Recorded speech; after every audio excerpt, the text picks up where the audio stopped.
Assalamualaikum warahmatullahi wabarakatuh. Perkenalkan, nama saya Mutia Hanifah, NIM 2018 dari kelas 6A PGSD MK Pengelolaan Pendidikan, dosen pengampu Sylvia Lara Saflin. Di sini saya akan menyampaikan sebuah opini mengenai tentang kualitas pendidikan di Indonesia. Nah, di sini kualitas pendidikan di Indonesia merupakan sebuah proses yang penting dalam kehidupan manusia, karena melalui proses ini dibentuk dan dilahirkan sebagai seorang manusia yang utuh dan sebenarnya. Dengan penjelasan seperti itu, kita tahu bahwa pendidikan sangat penting untuk meningkatkan kualitas sumber daya manusia atau yang biasa disebut dengan SDM dan pembangunan di negeri ini. Nah, indeks pendidikan di Indonesia juga dinilai masih rendah, yaitu 14,6%. Berbeda dengan Singapura dan Malaysia yang sudah mempunyai indeks tingkat yang lebih baik, yaitu 28% dan 38%. Nah, berarti kita sudah tertinggal sangat jauh dengan negara tetangga kita, yaitu Singapura dan Malaysia. Nah, berdasarkan analisa dari Badan Pendidikan Dunia, yaitu yang biasa disebut dengan UNESCO, kualitas pendidikan di Indonesia menempati peringkat 14 dari 14 negara berkembang di Asia Pasifik. Nah, berarti negara kita menempati peringkat terakhir dari 14 negara tersebut. Berarti sangat jauh ya kita tertinggal dari negara tersebut. Nah, negara kita kalah dengan negara yang baru saja merdeka beberapa tahun yang lalu, yaitu negara agraris dan Vietnam. Nah, sedangkan untuk kemampuan membaca di Indonesia berada di peringkat 39 dari 42 negara berkembang di dunia. Lemahnya input kualitas guru ada berada di peringkat 14 dari 14 negara berkembang. Nah, sekarang sudah berapa lamakah pendidikan di Indonesia tertinggal dengan negara-negara lainnya? Nah, pendidikan di Indonesia sudah tertinggal sangat jauh, setidaknya butuh waktu 128 tahun dalam mengejar tertinggalan tersebut. Berarti sangat jauh sekali kita tertinggal.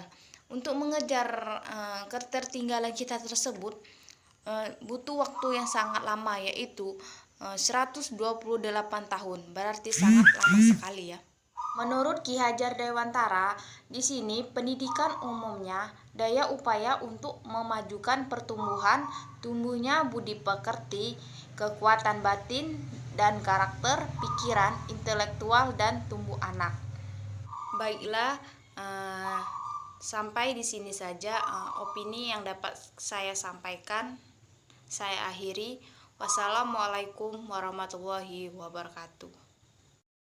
Assalamualaikum warahmatullahi wabarakatuh. Saya Elma Sistiara, NIM 2018143039. Di sini saya akan membahas tentang pentingnya teknologi pada masa COVID-19.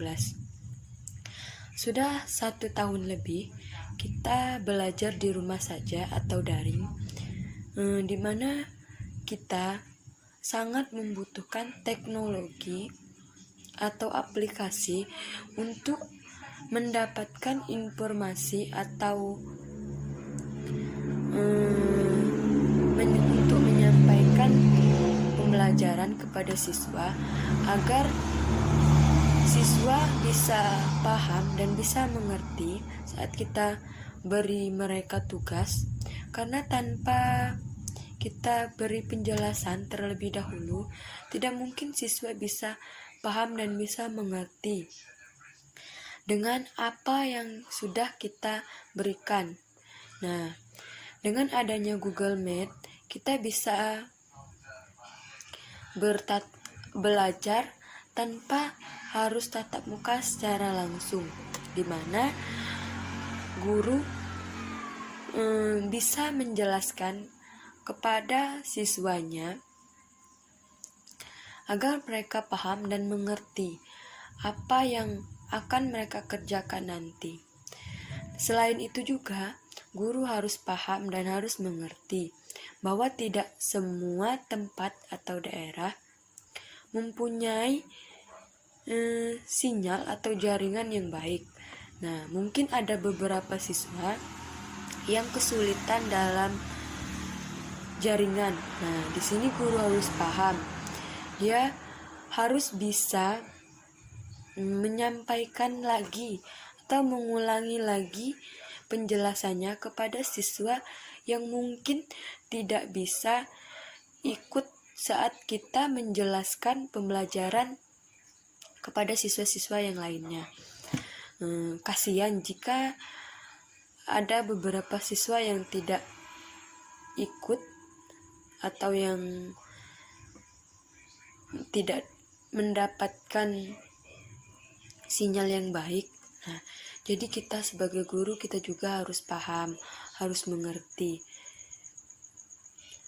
Semoga COVID ini cepat berlalu agar kita bisa sekolah seperti semula, yaitu tanpa harus belajar di rumah saja. Mungkin belajar di rumah saja ini agak kurang efektif karena banyak kendalanya. Selain itu juga mungkin ada beberapa siswa yang tidak memiliki teknologi seperti handphone, dan guru juga tidak mungkin harus datang satu persatu ke rumah siswanya. Mungkin hanya itu saja yang bisa saya sampaikan. Wassalamualaikum warahmatullahi wabarakatuh.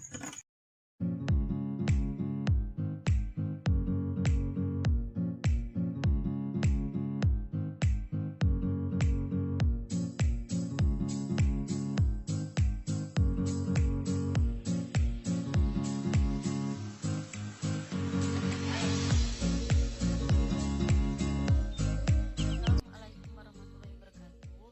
Perkenalkan, nama saya Ibrika, NIM 2018-14306. Di sini saya akan membahas tentang hubungan antara pengelolaan biaya pendidikan dengan kualitas pendidikan. Yang pertama itu pembahasannya realitas pelaksanaan pendidikan di Indonesia saat ini. Kualitas pendidikan di Indonesia saat ini sangat memprihatinkan. Berdasarkan tulisan Ulu Alap tahun 2005, hal tersebut tercermin antara lain dari hasil studi kemampuan membaca untuk tingkat sekolah dasar SD yang dilaksanakan oleh organisasi internasional. Berada pada urut ke-38 dari 39 negara peserta studi. Sementara untuk tingkatan sekolah lanjut tingkatan pertama SLPP di Indonesia hanya berada pada urutan ke-39 dari 42 negara, dan untuk kemampuan ilmu pengetahuan alam atau IPA hanya berada pada urutan ke-40 dari 42 negara peserta. Baiklah, yang kedua, sebab lulusan pendidikan di Indonesia sangat rendah. Pada saat pendidikan nasional juga masih dihadapi beberapa permasalahan yang menonjol. Yang pertama itu masih rendahnya pemerataan pemulai pendidikan. Yang kedua, masih rendahnya kualitas dan relevan pendidikan. Yang ketiga, masih lemahnya manajemen pendidikan. Dan yang keempat, selain itu pendidikan berdasarkan realita pendidikan rendahnya. Yang ketiga, upaya memperbaiki kualitas pendidikan di Indonesia.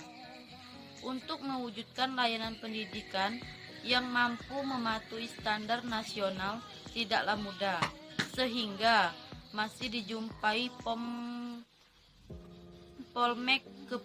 polmek keperpanjangan pulan dari judul hubungan antara pengelolaan biaya pendidikan dengan kualitas pendidikan. Kesimpulannya, banyaknya ketidakpahaman praktisi dalam melaksanakan program pemerintah menjadikan pelaksanaan proses pendidikan di Indonesia mengakibatkan banyaknya ketimbangan bahkan kesengajaan antara harapan dan kenyataan di sisi kualitas, sehingga perlu adanya sosialisasi terhadap seluruh pihak yang berkaitan, yang terkait baik pelaksanaan, praktisi, perancangan, pembuatan kebijakan, masyarakat dan pengontrol, penjamin mutu pendidikan lainnya. Mungkin itu saja yang dapat saya sampaikan pada hari ini. Saya akhiri, wabillahi taufik walhidayah. Wassalamualaikum warahmatullahi wabarakatuh.